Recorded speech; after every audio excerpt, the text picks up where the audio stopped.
What is cracking, everybody? And welcome to episode 222 of the Good Kraken podcast. I am your host today, shockingly enough, Garrick B. Eaton, aka Vermilion Beard, aka Devon's Little Cherry Blossom. Or Nell tried to claim me as the whole group the other day, and I will not allow that. Thank you. He said he said our own Cherry Blossom, and I was just like, no. I But, gave him that nickname. Thank you very much. So there it shall stay. But what's happening, everybody? How's everybody doing today? I'm excited. We're doing another review today, and I'm excited to be doing this review here with y'all because I am joined by the one who gave me my Cherry Blossom nickname, Devin Brevin the Dude. Hey yo, How you doing, man? dude? I'm doing good. I got a new job yesterday. Nice. Oh, that's right. Congrats. I am venturing into a field I know nothing about, but I got into a very nice entry level position, and I am gonna start my hand at doing sports marketing now, which is gonna be fun. See if you can learn some things and bring that on over here and market Dude, us. that's the plan. That's the plan. A lot of it starts with like advertising, like working with like other companies and stuff like that, and then moving on to advertising, teams and athletes and stuff like that. So yeah, that sounds super exciting. I'm actually really stoked. It's more so like a surprise to myself that I even qualified somehow to get this job. You know what I mean? Yeah. But dude, who knows? Maybe you just had a really good interview. They just liked you. Yeah. So I'm looking forward to starting that. It's gonna be grueling. It's gonna be hectic, but I think it's gonna be fun and it's gonna be a lot better. It's gonna have a lot less emotional weight. I can tell you that much. Oh, absolutely. Yeah, Yeah. you're definitely not going to be getting invested in that same sort of way like you were at your previous job. Thank God. Yeah. But other than that, dude, I'm kicking it. Making some plans to play some Diablo 4 later. Oh yeah. Tis the season. Still sipping my coffee and had a nice big hearty bowl of frosted mini wheats this morning. Ooh, good cereal. Good Nice. cereal. Hell yeah. And well, it sounds like you're having a hell of a morning, my friend. Yeah. Well, I guess almost. It's an afternoon now. But you want to know who it's also been afternoon for a little bit for now is Good Kraken's very own DJ Sinfin. How's your Saturday going, my friend? It's going good. I woke up, did the meeting thing. Been grinding Diablo 4 because I saw you were on, Garrick. Hell yeah. And dude, of course I was on. Yeah, and I was like, you know what? I should probably get on my grind as well. But yeah, doing good. I can't wait to eat food because I'm actually really hungry. But I can't wait to also get into this discussion. Yeah, I think we all made the unfortunate mistake of not eating. I mean, Devin had his frosted mini wheats, but I also haven't eaten yet today. I've had a Dr. Pepper and some water. So I'm after pod today. I'm going to give me some lunch. But yeah, I think we're all going to do. It sounds like we're going to get together after the podcast and do some. We're going to help Devin reach the end game. Hell yeah! Hell yeah! Diablo 4 today. So that'll be fun. Hell yeah. Well, we're not talking about Diablo 4 this time because we had other shit to do because this is the Good Kraken podcast. Your choice for all the nerdy video game and pop media news, reviews, and discussions that you want to hear live every Tuesday at 7 p.m. and Saturday at 12 p.m. That's what we're doing right now. Shocker. If you're riding this wave, you can head on over to our Discord channel where you can submit questions and topics to the show, get exclusive post-show content, and have access to early episodes before they go live on podcasts and video services across them digital seas. Hell yeah. Yarg. Ah. It's going to be like, damn, no yarg, not at all. I was like, come on. I was messaging Xander back. He just messaged me back. Air for you and everything. DJ, you failed me. But if you've emptied your pockets for the latest and delay. greatest in entertainment, that is totally fine because you can watch us record this show anytime live right here at twitch.tv/Good Kraken Show, which we're doing right now. And guess what? If you have Amazon Prime, you also have Twitch Prime. And DJ, tell them. Prime Gaming. And we would love for you to give that for us so we can help keep pushing out content for all you guys listening or watching at home. But you can also support us by going to our YouTube channel, clicking that beautiful bell, big red button, or by subscribing to our podcast channel and searching Good Kraken with an exclamation point and leaving us a review there. 5 stars only. Review. 5 stars. Yeah, 5 stars only. Hey, we got some DJ. Hey DJ. Hey DJ. Huh? We have some captain's orders. What is it? What are Oh. they? Excellent, What yeah. is it? What are they? What is it? What are they? We have another little bit of some weird month because we are really doubling down on our movie review content. I don't know if you guys have noticed, but we are really into those lately, and we're trying to branch out to see not just those big blockbusters, but also some of those smaller films that you guys might have some questions about whether or not you want to go see yourself. So we're continuing to adjust our schedule as those fun movies kind of come out. And guess what? We've got another one.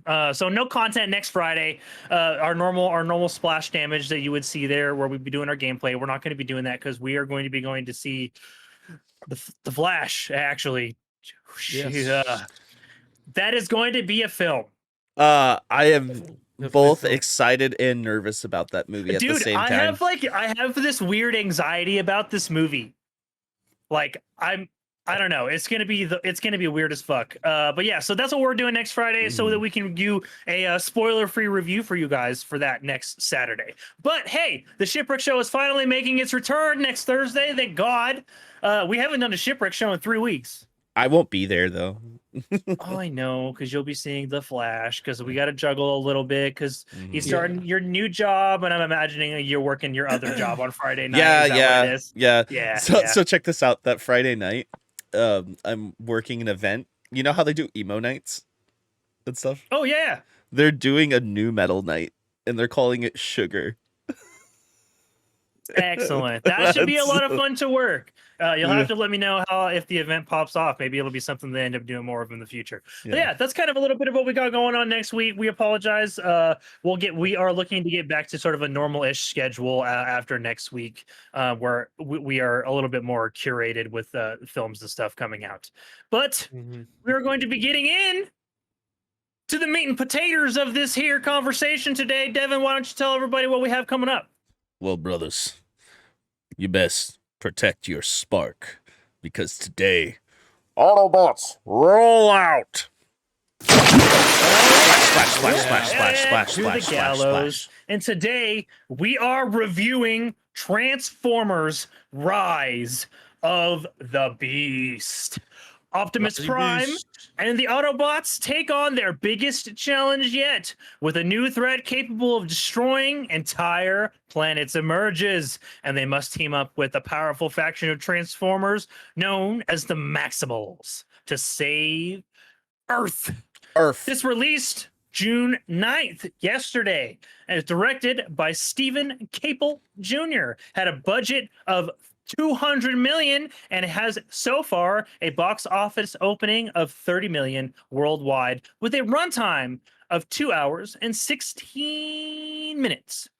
I don't know if you guys have, just in case you guys are new around here, we have started incorporating into all of our content and our film reviews called the Bechdel Test. The Bechdel Test is a measure of the representation of women in a film or other fiction that asks whether a work features at least 2 women who talk about who talk to each other about something other than a man for more than 60 seconds of screen time. So, does Transformers: Rise of the Beast pass the Bechdel test? Yes, by this fucking much at the beginning of the movie, and then it doesn't do shit after that. There's like literally one scene. I think there's literally one scene where 2 women talk, and then it's just one other woman the whole movie. Actually, Yeah. And unless you count Air Razor, who is a robot. Yeah. and like one guy, the other movie. Yeah, because robots. So yeah, I guess it is a little surprising that this passed the Bechdel test, but it did it by just a touch. So hey, we're gonna get into some fun facts about the film. Michelle Yeoh, Oscar winner, voices Air Razor, making her the second Oscar winner to voice a Transformer after Orson Welles voiced Unicron in Transformers the movie 1986. 3 Oscar nominees have voiced Transformers in previous films. George Coe as Wheeljack in Transformers Dark of the Moon 2011. Ken Watanabe as Drift in Transformers Age of Extinction in 2014. And Transformers The Last Night. And Angela Bassett as Shatter in Bumblebee 2018. They have had quite the stars voice some Oh, yeah. Transformers over the years, for sure. Yeah. Yet, and they got, it's interesting because they got some really big names in this, but the cast and everything does feel a lot scaled down compared to like what we were used to with like the Michael Bay, Steven Spielberg Transformer movies, right? Mm-hmm. So, according to Stephen Caple Jr., the Porsche 1964 was specifically chosen as a tribute to Transformers, directed by Michael Bay's previous film director. Excuse me. As a tribute to Transformers director Michael Bay's previous film, Bad Boys, 1995, where the 2 main characters, Mike Lowry and Marcus Burnett, rode around in a Porsche 1964. I actually didn't notice that. I just kind of assumed that was like an older Transformer car.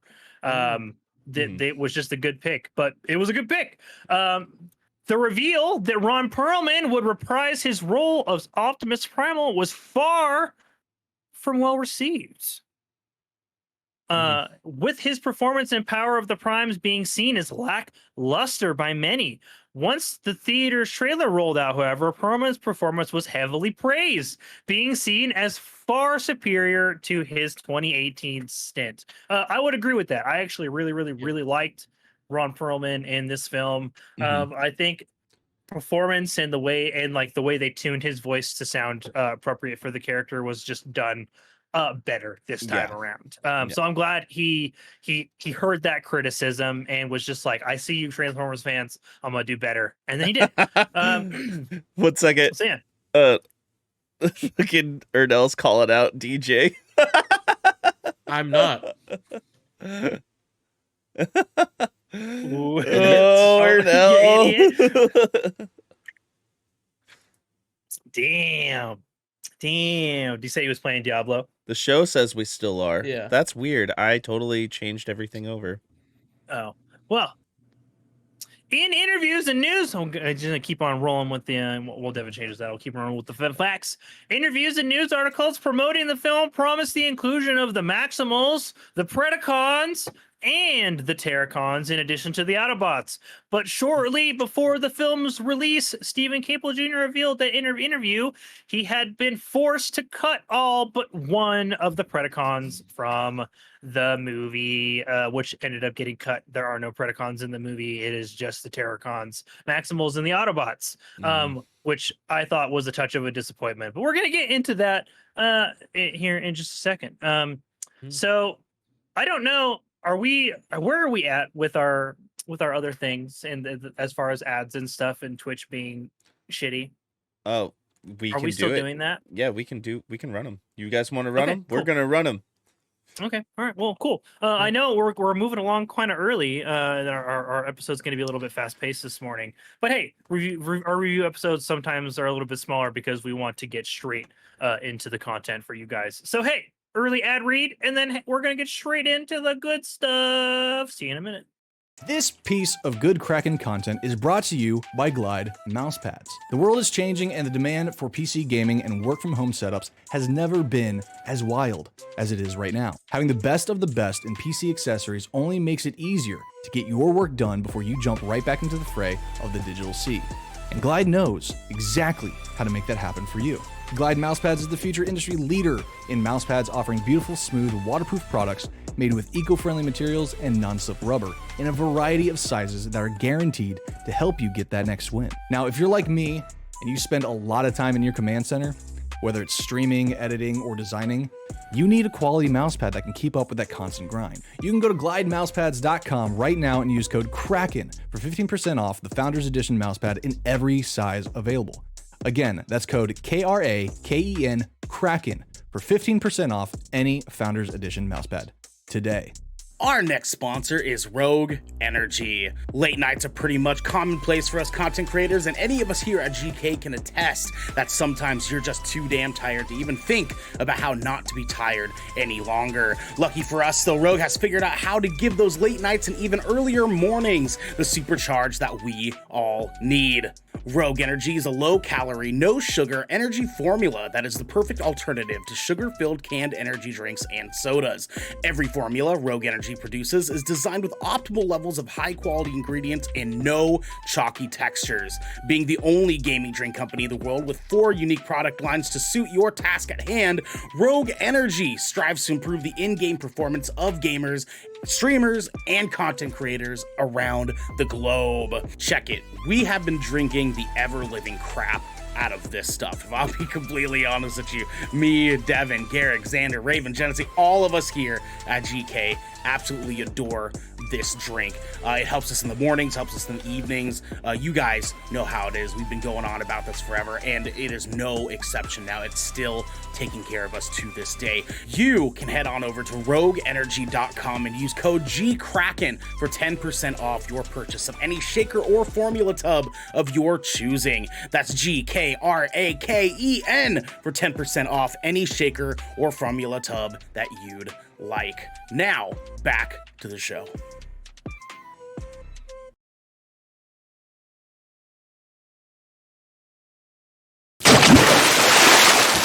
Back, everybody, and now we're gonna be getting into the actual little the stuff. We're gonna be getting into it. We're diving into it. And DJ, why don't you start us off this time? What are your top little thoughts on Transformers: Rise of the Beast?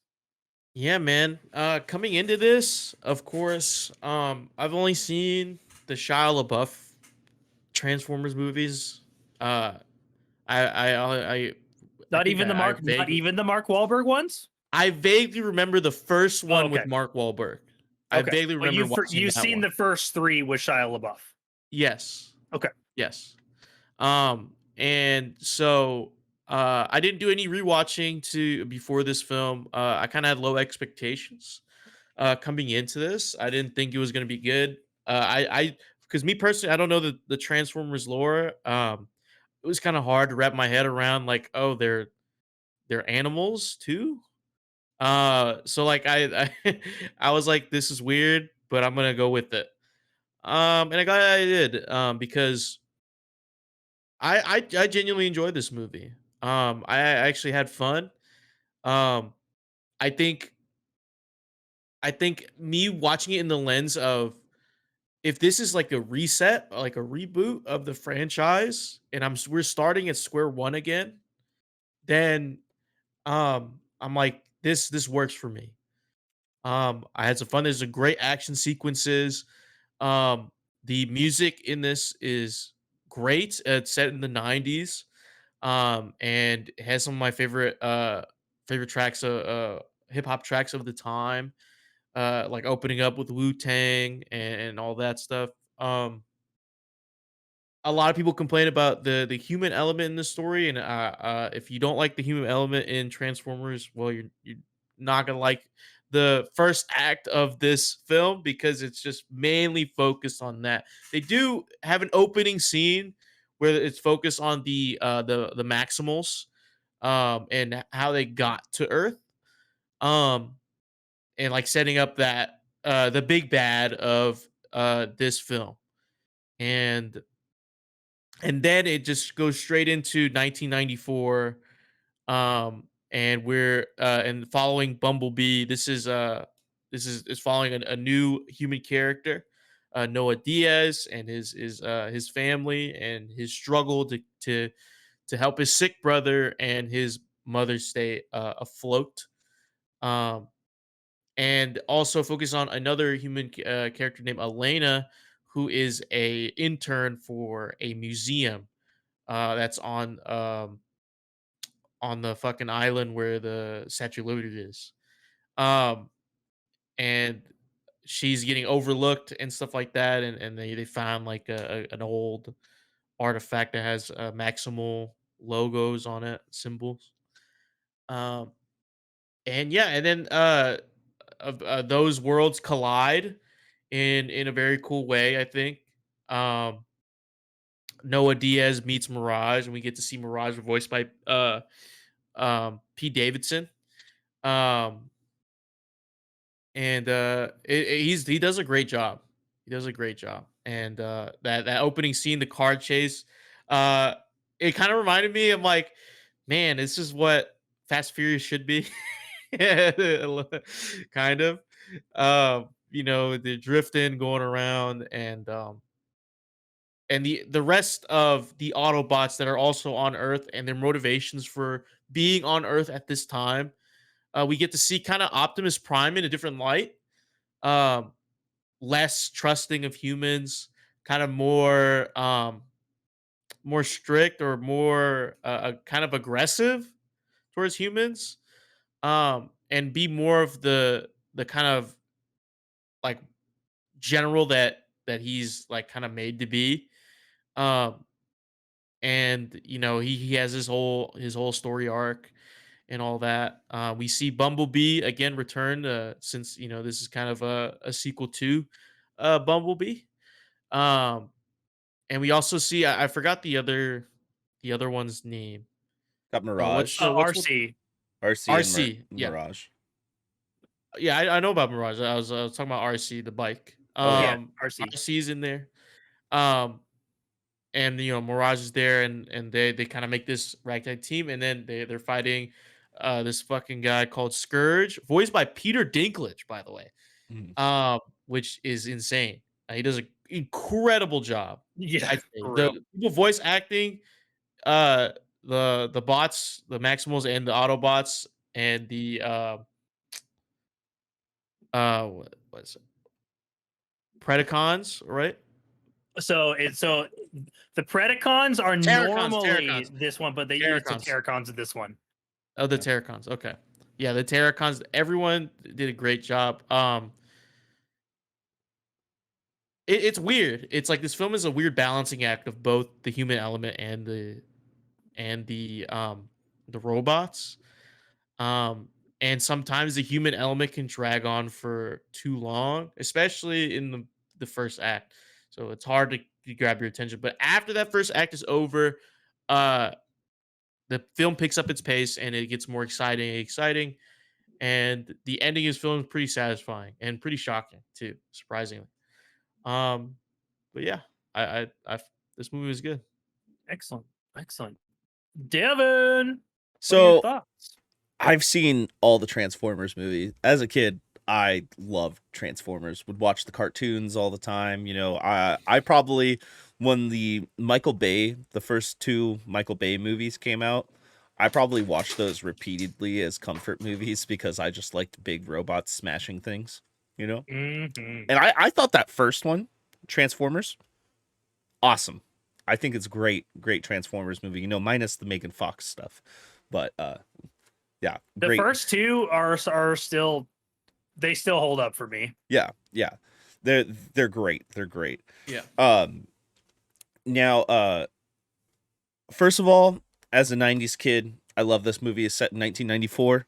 It's a great opening. The soundtrack is fucking awesome. If you were here at the beginning of the show or watching our recorded review here, and you hear the music in the beginning, those songs are from the soundtrack straight up. You got Wu-Tang, LL Cool J, Nas, fucking the list goes on, right? It definitely kept the pace of the movie going too, and it was definitely catered to the scenes of the movie quite a bit. Now we got kind of that typical like small family, single mother hardship going on. There's a mysterious illness with the younger brother. They don't have enough money, and Noah, the elder brother, also the main protagonist of this movie, is trying to find ways to make money to take care of his family. And so there's a series of events that happen that end up to him crossing paths with an Autobot, known as Mirage, which it shows in the trailers and everything. Um, and then it just kind of rolls from there. We get a pretty good action sequence when everything meets up. Is At first I was wondering if it was going to be like, extremely typical, but it felt good to see some robots smashing robots again. Like I had some fun with it, right? Little 12-year-old me was all about it. Uh, Now the movie is definitely centered around like, hey, we got to go do this before someone else goes and do this, and then we can get this thing, so then that person can't have the thing, and then we can have this thing to do this thing. And then there was like the little weird subplot throughout the movie too, like, hey, I'm gonna do this instead, but I'm working towards this, but I'm gonna do this instead. And that subplot, when it got to that point, it was like, I'm gonna do this, and then they're like, no, you're not. And he's like, all right. And there was like no repercussions to that at all, which was like kind of like felt like it didn't need to, like, I understood the reasoning behind that little subplot, but it had no weight and no repercussions to it at all when it happened, which was a little disappointing in the writing sense. um the um the movie goes to some fun places too. You get to see some cool sceneries, some dope settings. Um, the relationship between the two human um protagonists, it I didn't really feel a lot of chemistry between them at all, honestly. The dialogue between them was just like, yeah, we got to do this. I know it's hard, but I really feel like we should do this though. And it seemed like that was the conversation, like 6 or 7 times throughout the movie, which was a little bit of a letdown there. Um, but overall, there's a good cast in this movie. The design of, the Maximals and the Transformers and the Terracons were all there. The action sequence in the last act was actually really great, especially the big battle right at the end. When Optimus is like, "Oh, I'm gonna use my sword now." You know what I'm saying?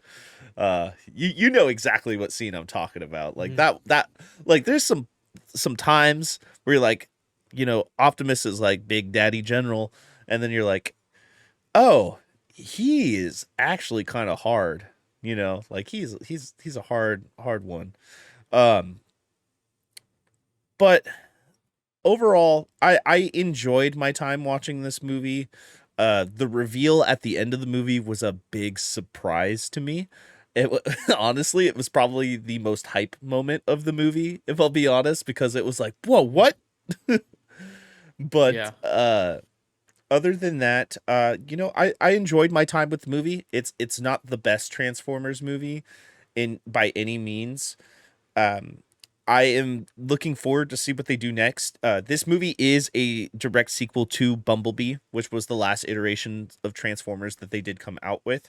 And we do know that they are doing 2 more movies as well. So I am looking forward to seeing the next iteration and seeing where they go from here. Excellent. Yeah, there's I have such mixed feelings about this movie personally. I am very much in the same boat. As Devin, grew up watching all of the Transformers. Like I grew up like watching reruns of the original 80s cartoon. Then grew up watching the 90s iteration, straight into like, watching Beast Wars, which I have such good memories of. I owned so many of the freaking toys, man. And I love Transformers. Despite the fact that like it's definitely like the longer you look at it as a franchise, like its lore is all sorts of convoluted, and it's a cartoon at the end of the day, and it's got cartoon energy about it. And I think that's one of those things that makes it really hard to transition into these live action iterations. where it's sometimes like they do really, really great with some things, and it falls short in some other places. Like I've mentioned a couple of times, I really, really enjoyed Michael Bay's first two iterations. I love Transformers. I loved Revenge of the Fallen. Dark of the Moon could suck my pee-pee. But I just this does so many things better than Michael Bay's film, and also departs from them in ways that they've kind of continued to do since they did with Bumblebee. Some things I do enjoy, some things that I don't. It's the Transformers franchise, as far as like films go, is in a really, really strange place.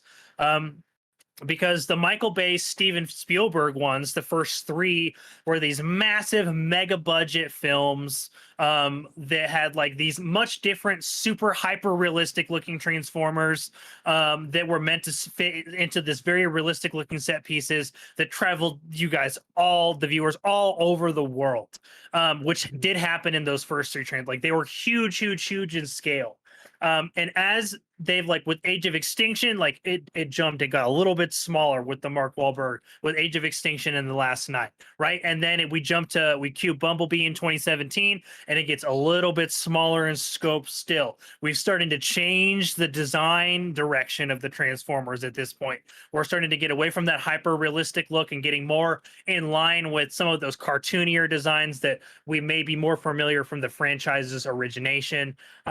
Which a lot of people are going to like, a lot of people are going to dislike. I think there's a lot of give and take here with this film, because you're either going to love it because they're doing changes based off of what they've done so far, or you're going to hate it because they're doing changes of what they did originally.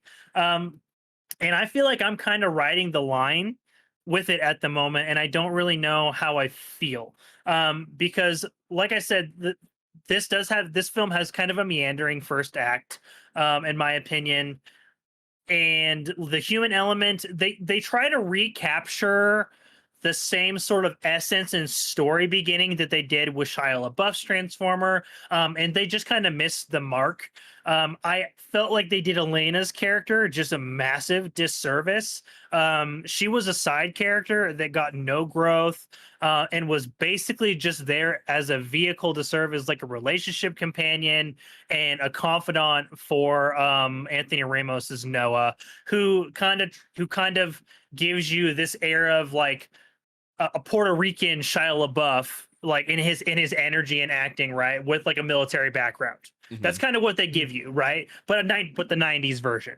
And that hits. I actually think they did a pretty good job with that. And from Noah's standpoint, but I was really disappointed with Elena just being some sort of like intern that has all this knowledge, but like they didn't really present her in a cool light very often in this film, which I thought was kind of a shame. Because it also, I felt like that really impacted their character dynamic, and I would very much agree with Devin that they didn't have a super strong Chemistry. they didn't have super strong chemistry, those two actors. But once you get past that first act, the film really, really does start to pick up, and it gets you back on track with that same energy they give you in that quick little prologue. From the introduction of Mirage onward, I was on board with this film. I didn't know that Pete Davidson was Mirage. I cannot stand Pete Davidson. I fucking loved Mirage in this movie. And even learning that it was Pete Davidson after the fact did not downplay that at all for me. I thought he did a really good job. I thought he had the right energy for the character, and he really kind of played into that cartoon energy. And I actually felt it did really well in here in this setting, and with the designs that we got for this iteration of Transformers. I still hate Bumblebee's design from the 2018-2017 iteration, but I did like Devin. I did see your hand. Give me just 1 second. I did like what they did with all the other Transformers and bringing them in line with Bumblebee's new design. I thought everybody else looked really, really good. I just wish that I feel like Bumblebee just needs to be shaped up a little bit. Devin, you have a question?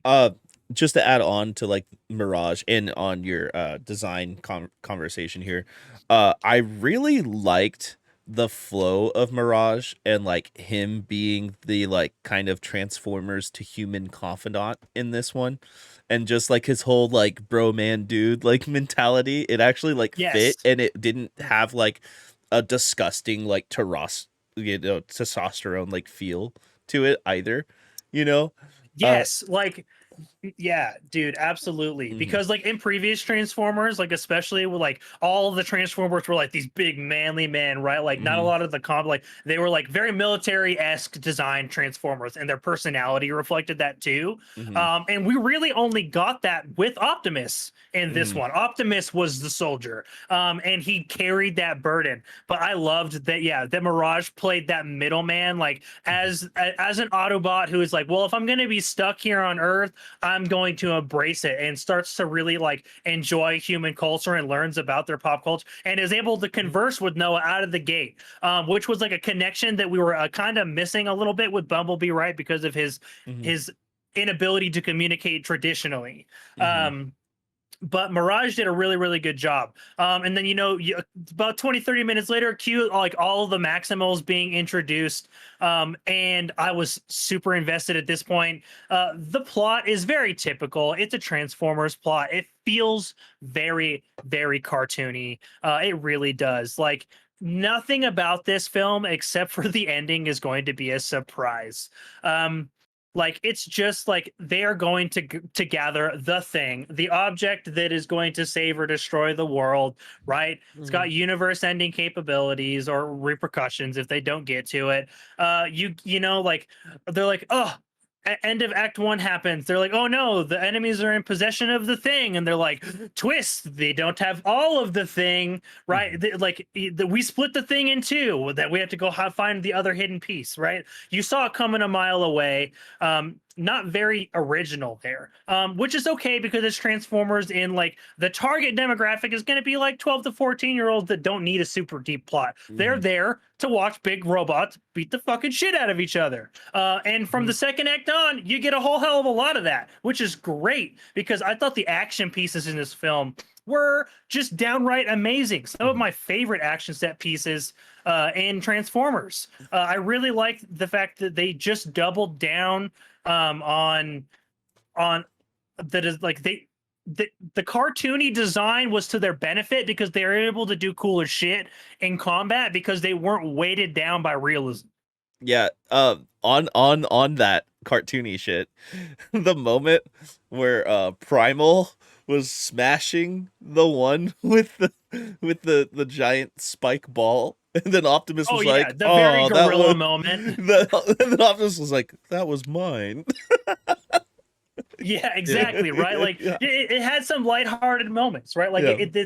this film tries to break away from the overly serious Michael Bay films Mhm. and lean into the lighthearted cartoonedness that was the original Transformers. And Mhm. honestly, some of the original Transformers voice acting is some of the goofiest shit you will ever hear in your life. Oh Some of yeah. those dialogue lines are downright cringy. And they kind of paid homage to that by making it funny instead of cringy, but like giving it just enough of that out of placeness that you're just like, that was a weird thing to happen to be saying in the middle of this giant world-ending fight. But it does good here because it's Transformers, right? Like Mhm. it's all about context, and in context of Transformers, I thought it was doing a good thing. I will say I was downright disappointed that I didn't get to see any Predacons. Same. And I know we're going to get 2 more films for this. They've already confirmed that, and we will assuredly get Predacons in the future. But jumping straight to Terracons I was just like, dang, man, that's kind of like, that's jumping straight to the end game, right? Because Unicron's a big bad. And we just took out Scourge, which was like his main big guy, right? Like that's who we were fighting this film. Like that's like who we were like, and like, dang. So like, where do we go to from here? I since we are getting 2 more movies, I wouldn't be surprised if the Predacons are going to be the main antagonist in the next movie, and I think we see the return of Megatron in the third, because these are essentially prequel, like a reboot prequel, right?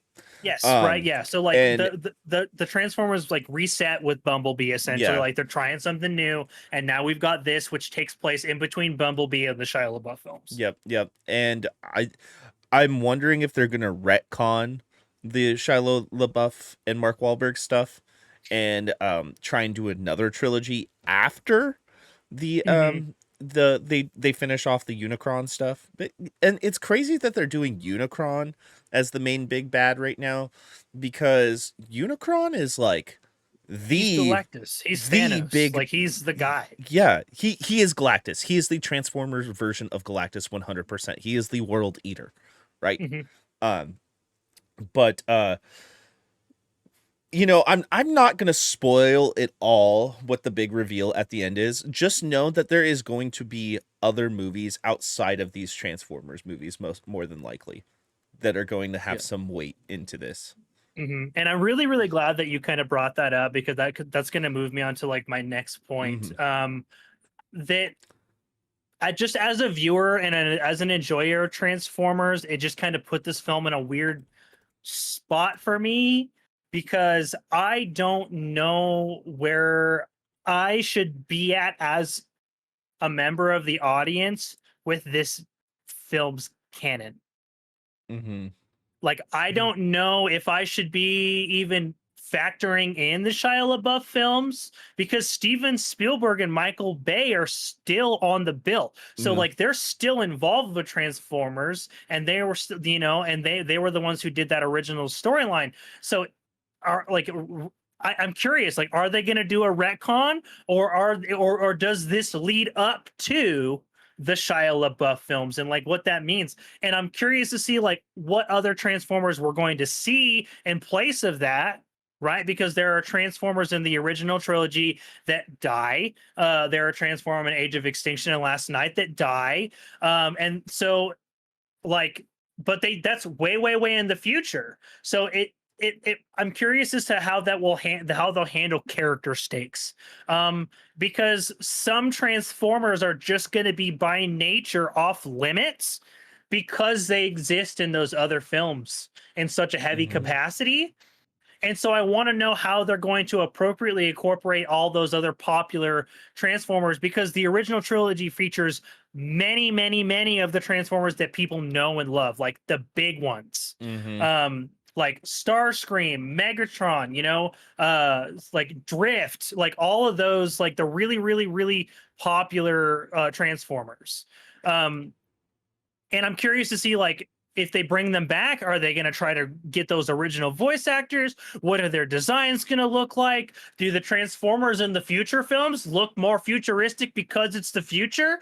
Are the designs of this one simpler? Like, I don't know where my head should be at as a viewer and where the canon of Transformers is. That's the weirdest thing for me right now. Like, I got Yeah. like in trying, like I really wanted to enjoy this film in its entirety, but I had a hard time understanding the stakes, because I know that those other films exist in a future, but I don't know if that's this timeline's future or not. You know what I'm Mhm. saying? Mhm. Like, so I'm left in a funny place watching this film. But all in all, I really wanted to enjoy it, and I did. I did have fun with this movie. Like, I was audible when he was just like Maximals maximize. I was just like, let's fucking go. Yeah. Like, I Yeah. was so stoked. Because that was a really hype moment for me. I wish though that we would have gotten more screen time for the Maximals. And I know that the Autobots are still the mainstay, but like if this is Rise of the Beast, I really want to see more of them. Yeah. Like, and maybe they'll have more screen time in the next two films. But with certain people may or may not returning, and other Maximals that were just definitely not introduced. Lots of Maximals not introduced. Mhm. We could see like a massive increase of rosters, but it could be shifting in an interesting way. We could see way less Autobots. And we could see way more Maximals and just that fewer close cast of Mirage, Bumblebee, and Optimus on the Autobot side, right? So we might see some interesting shifts there. The franchise is in an interesting place. I think they're trying to do a lot of fun things with these movies, and I can see the fun that they're trying to imbue in them. They just haven't found it yet, in my opinion. They're just not quite there. I enjoyed this movie, but there was just so much about it that left me confused as an enjoyer of Transformers that I was just like, okay, I see what you're doing, but I need to see more, and I need some clarification on what these characters' futures really are gonna be, especially with that massive twist at the end. Like, Yeah. is Noah coming back to Transformers, or is something else happening? I need to know. Like, I'm just left in a little bit of turbulence from a viewer's standpoint. I just read something from the producer of one of the producers of the movie, and again, I'm not revealing what we had revealed to us, but he did say that those characters are actually going to just be in the next Transformers movie. Mm-hmm. Okay, good. I would Yeah. be curious to see what they do with that. Yeah. So that's really exciting, right? Because that means we might be getting some really fun collaborations that could reinvigorate the size and scope of this franchise to bigger Both it'll franchises. both franchises and reinvigorate them to better things that they haven't been in the past. I will say that, like, you're going to see a lot of odd discrepancies with reviews with this film. From a critic standpoint, I can understand a lot of its criticisms, but for who this film was marketed to and its targeted audience, I think it does a really good job, and more often than not hits the nail on the head.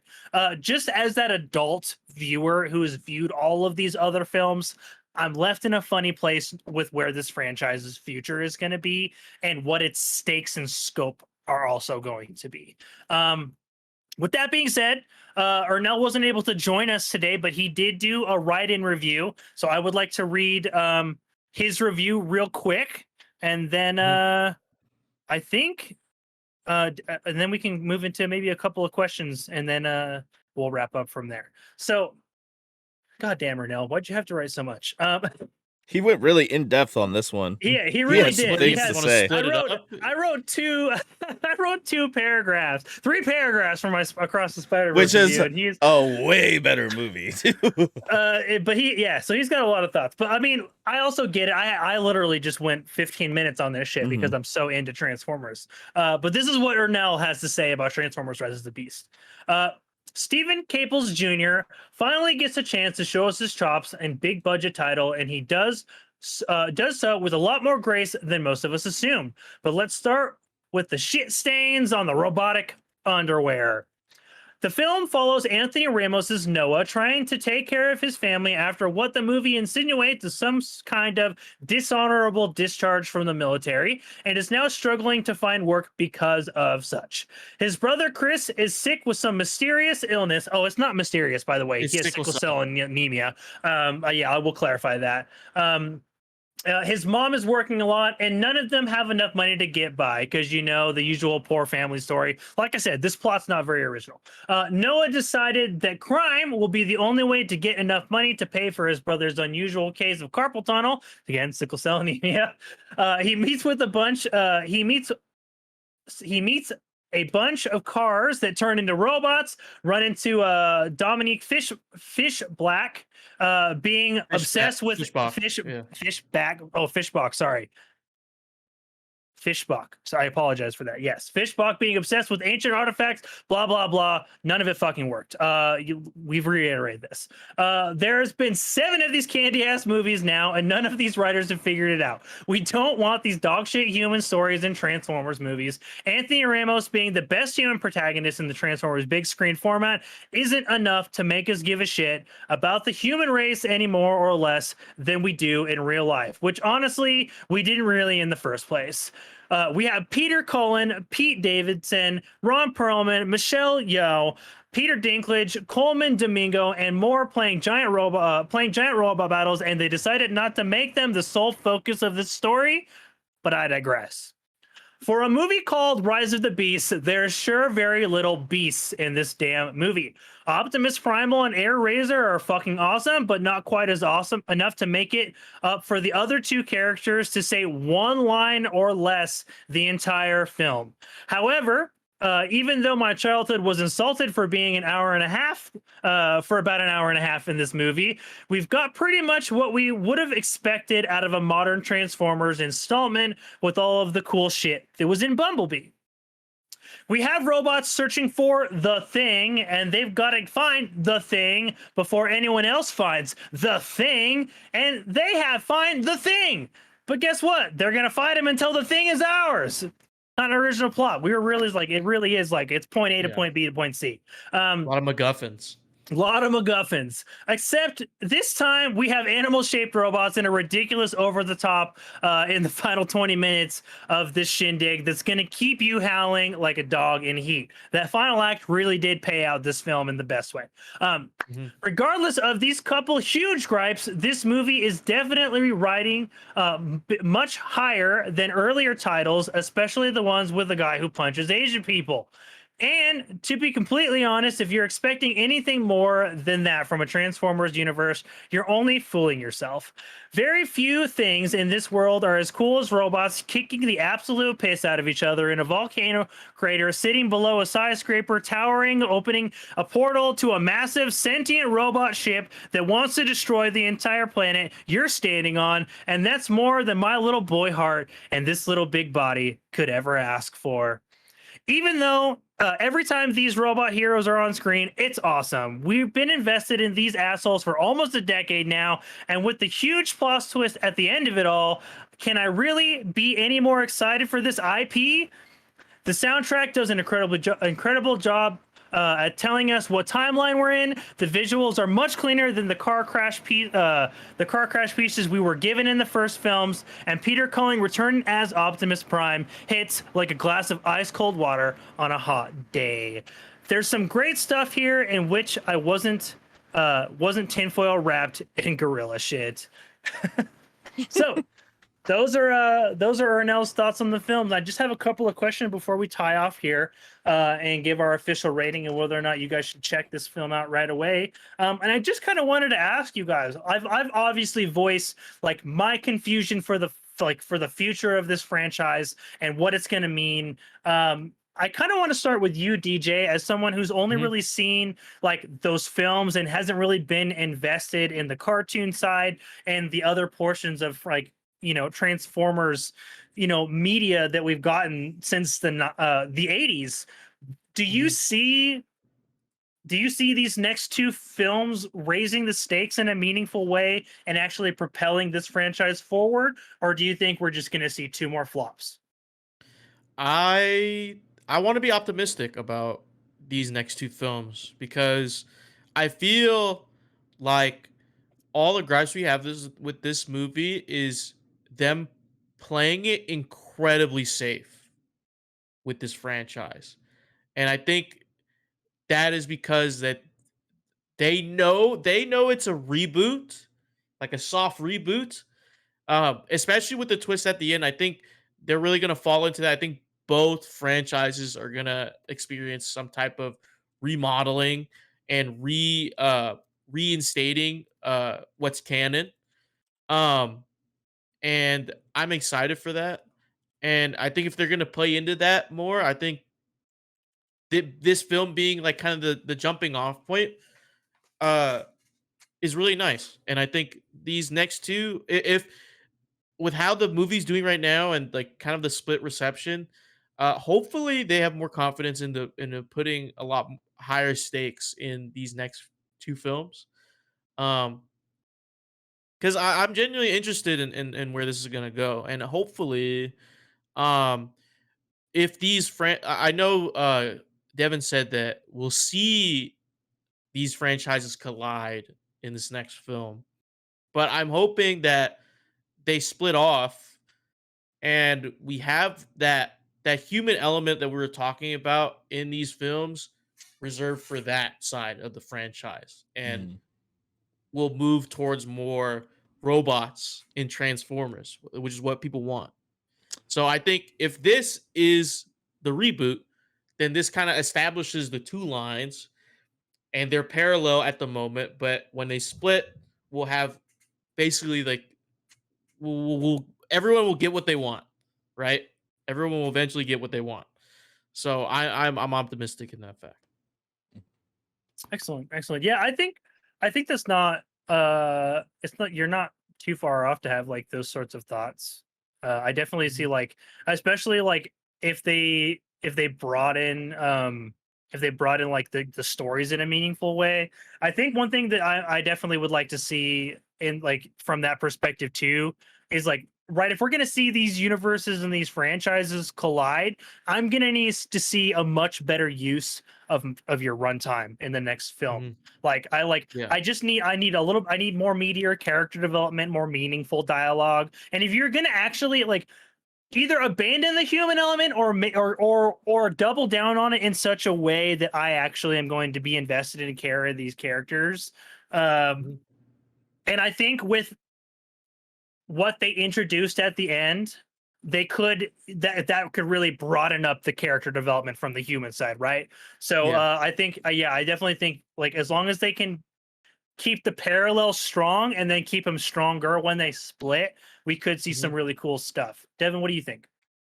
You know, Morbid actually already stole my joke as we've been talking about. You know, I am optimistic primal about the future of this franchise. Honestly, I am actually looking forward to the collab. I'm looking forward to the next movie.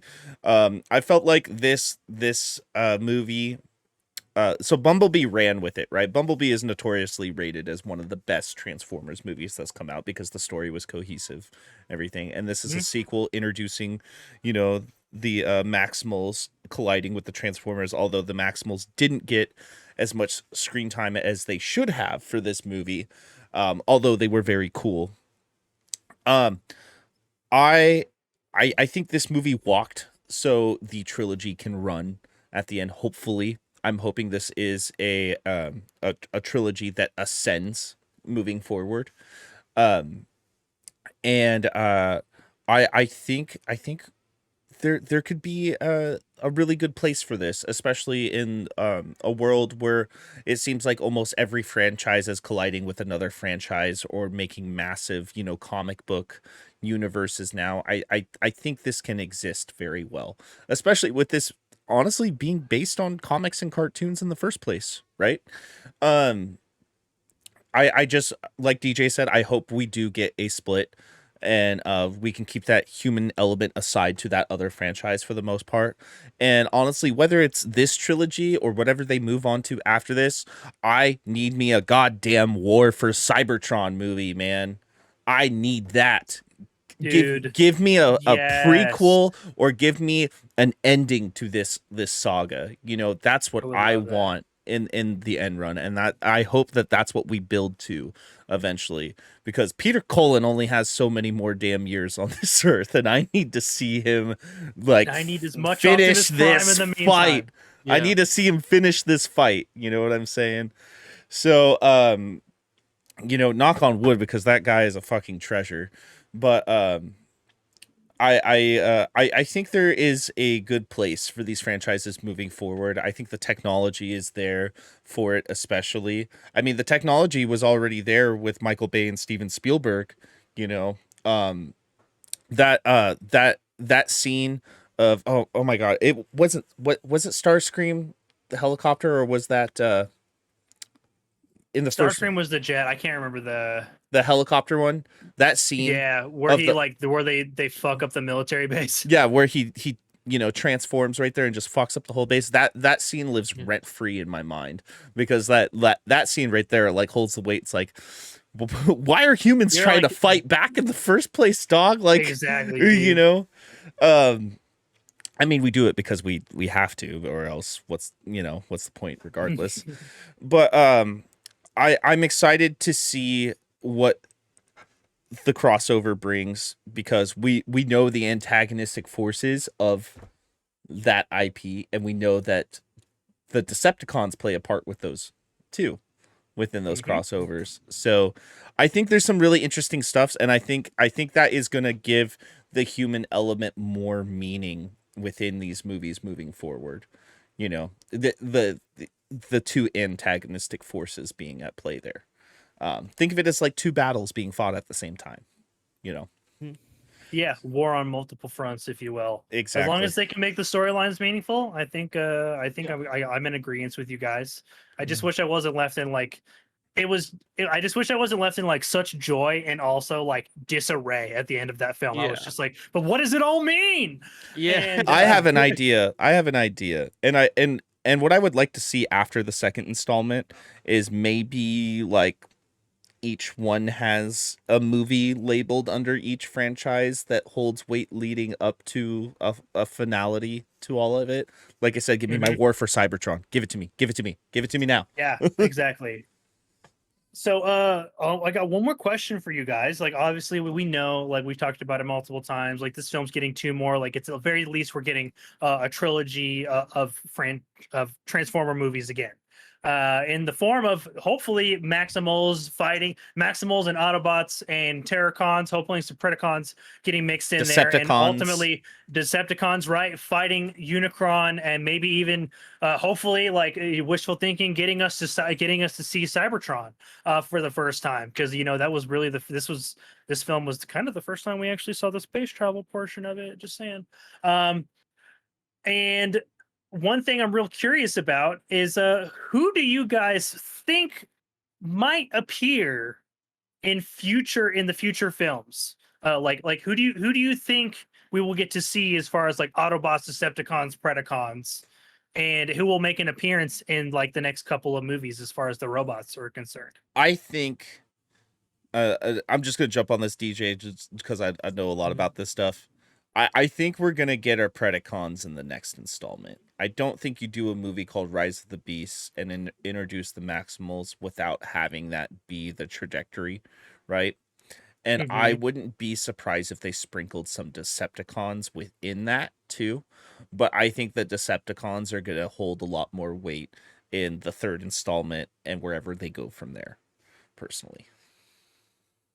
Yeah. Okay. Do you think anybody, like, who are you hoping for, like, out of the Predacons? Oh, Right? dude, Like, do you have let me get like the anybody names. you'd like to pull I- them up? There's yeah, so yeah. many. Like, I definitely wouldn't be like, no offense there. I literally have a list in front of me right now. But like, I was just thinking about it, man. I love the Predacon icons so much. Like, they have like that they look like, because isn't like, I'm pretty sure the main guy is like a freaking dragon. He's not even like a dinosaur or like an animal. Let's see. I want to see Waspinator, because Dude, Waspinator. yeah, Yes. yeah. I also need to see, what the hell was his name? Dude, Skybite. Skybite. Dude, yeah, the pterodactyl. Yep, Skybite. Skybite. Who was the he was a crab. Oh, is that You know what my favorite Predacon was? Actually, it was Quick Strike, the snake. Oh yeah. With the cobra What arm? the hell was his name? The crab that's not Spitor, is it? No, I remember specific. I had like a toy of him even. Crab Predacon. What was his name? Razor Claw. Razor I Claw. want to see Razor Claw. Dude, I also had the Scorponok, which they did Scorponok dirty in Rise of the Beast. They just had all the scorpions. Remember? Was that supposed to be him? It felt like it, right? Because they just had all the I scorpions. sincerely hope not. No, but I would love to see a Razor Claw. I had a toy of him, and he was like one of my favorite toys. I had like a really, really cool transformation, and he had like this awesome like red and blue Ooh. color palette. You know what would be a really good antagonistic force is the Black Arachnia, the spider one. Dude, yes. Yeah. Absolutely. And like Megatron just was a Predacon, right? Like there was just a Predacon version of him. Yeah, well, Mm. Optimus Primal. So they did it a little differently. I don't know if you noticed that Optimus Prime was originally Optimus Primal. Primal, right? Yeah, Yeah, because and- because in Beast Wars they like reset and their appearances changed because of reasons. Yep. So I think they'll do something similar, or they might just use pterosaur. Do you think we get Dinobots back in this storyline? Well, that's what we need from the Predacons, right? It's like Yeah, I guess the yeah. Predacons really they don't have they have like dinosaurs, animals, a fucking dragon. Yeah. So We yeah, kind of got dinosaurs and was Age of Extinction. Age of Extinction, but it was like 2 of them, and they like didn't even transform, bro. Yeah, I know. So I think they will they'll I think they have to. You can't introduce the Maximals and not do it, especially because Yeah, it'd be those friggin' were silly. those were the forces that battled each other, right? Mhm. So I think we'll see what if we see Megatron as the T-Rex leading the Predacons, and then instead of Megatron dying at the end, what if he just rises up his Decepticons, Interesting. Yeah, I don't know. I think there's definitely some cool stuff that like that this franchise could kind of push forward to the future. I really think the most like I guess it'll be what the timeline for the sequels will look like and when those will be coming out. But let's wrap this bad boy up. I think we've pretty much said everything we need to say about Transformers: Rise of the Beast. Devin, why don't you start us off? Should everybody see this? And what is your rating? This, in my opinion, is not a movie that everybody needs to see. This is a movie, if you are a fan of Transformers, if you are interested in seeing, basic big robots fighting each other, then this is a fun theatrical experience because this movie gets its highlight with the special effects and the battles that they have made. I would say this movie, I really wanted to give this movie a 7. I really, really, really wanted to, but I think I'm going to have to settle with the 6.5. The more I think about the relationships between the characters, the underlying, I wouldn't say misuse of the Maximals, but the underusage of them for a movie titled Rise of the Beasts. And what saved this movie, honestly, was that final act of it and the soundtrack.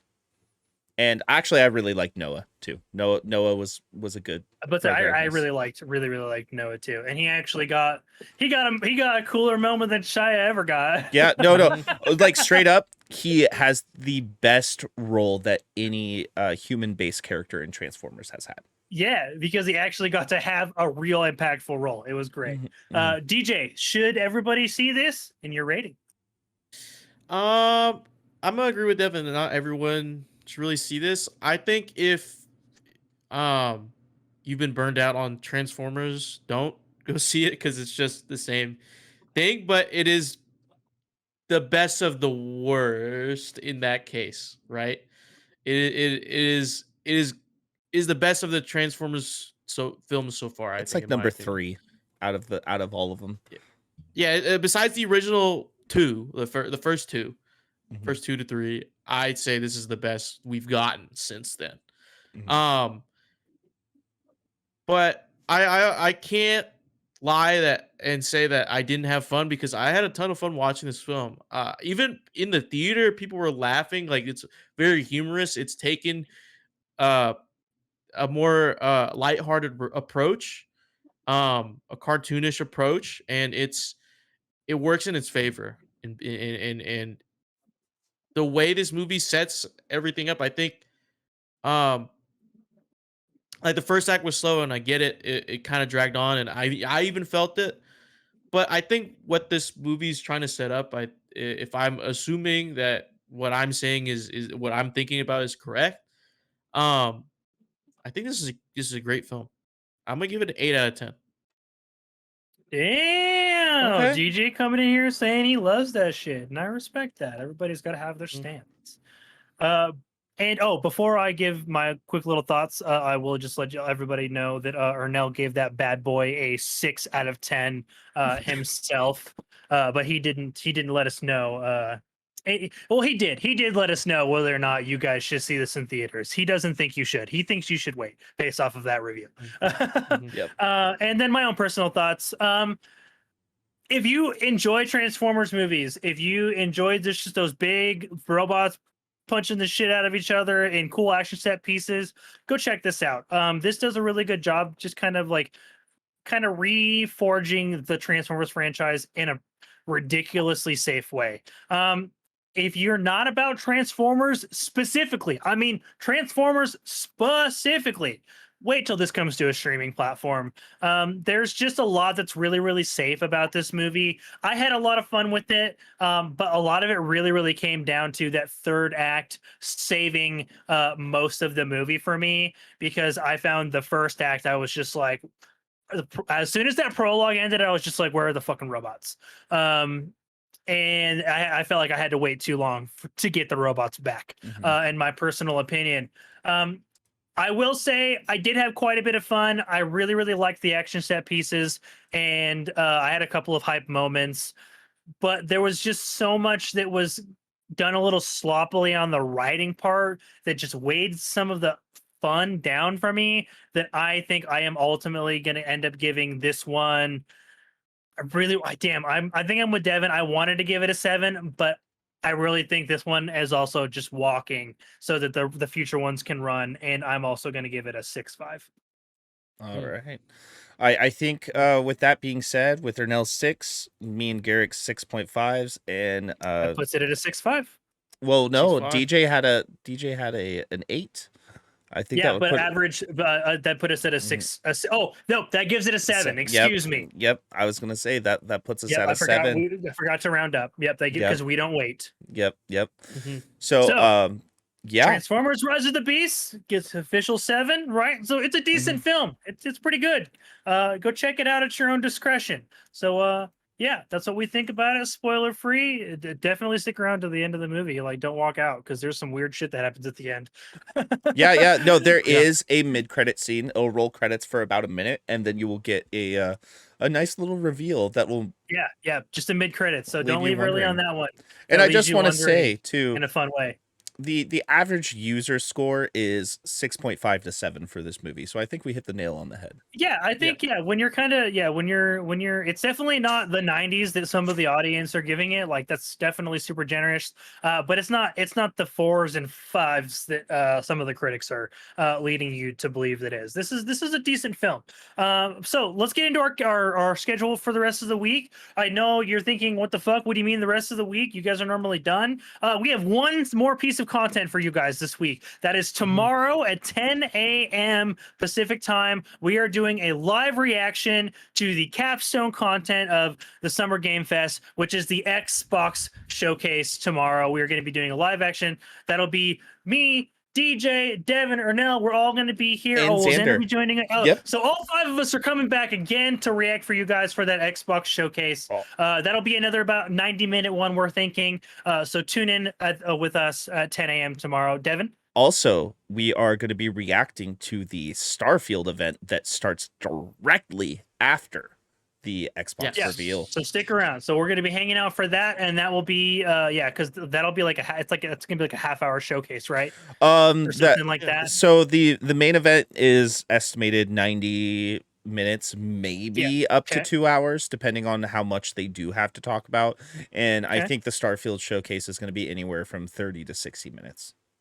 Okay, yeah, and probably I would expect it to probably run on the shorter end rather than the longer. Yeah. So stick around for so we'll be doing that tomorrow. It'll be live here on our Twitch channel. If you guys want to know when we're going live for that, if you guys don't want to keep up on the Twitch, join our Discord. We post whenever we go live here on the channel, so you guys don't have to watch Twitch 24 hours a day. So next week, though, we have our regularly scheduled content. We've got Tuesday. We've got another episode of GK Pod happening. We are doing our most anticipated games of 2024. 2023, coming off of Summer Game Fest and the Xbox Showcase. That'll be at 7 p.m. West Coast, Best Coast time.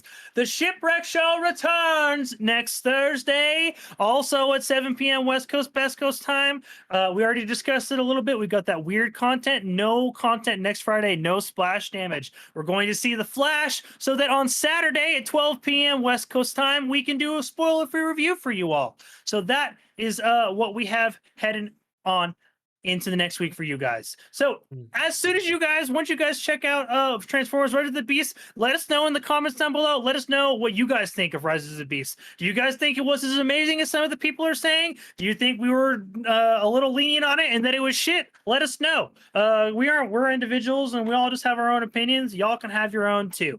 But this has been the Good Kraken Podcast, your choice for all the nerdy video game and podcast media news, reviews, and discussions that you want to hear every Tuesday at 7 and Saturday at 12 p.m. right here at twitch.tv/Good Kraken Show. If you enjoyed this show, you can head over to our Discord channel that I just mentioned, where you can submit questions and topics to that show, get that exclusive post-show content, and have early access to episodes before they go live on podcast and video services across that digital sea. Yeah. You can also support us by going over to our YouTube channel, clicking that beautiful bell and big red button, or by subscribing to our podcast channel and searching Good Kraken with an exclamation point and leaving us a review there. But until next time, y'all, enter the Hasbroverse. Yes, indeed. Yarg. Later, guys.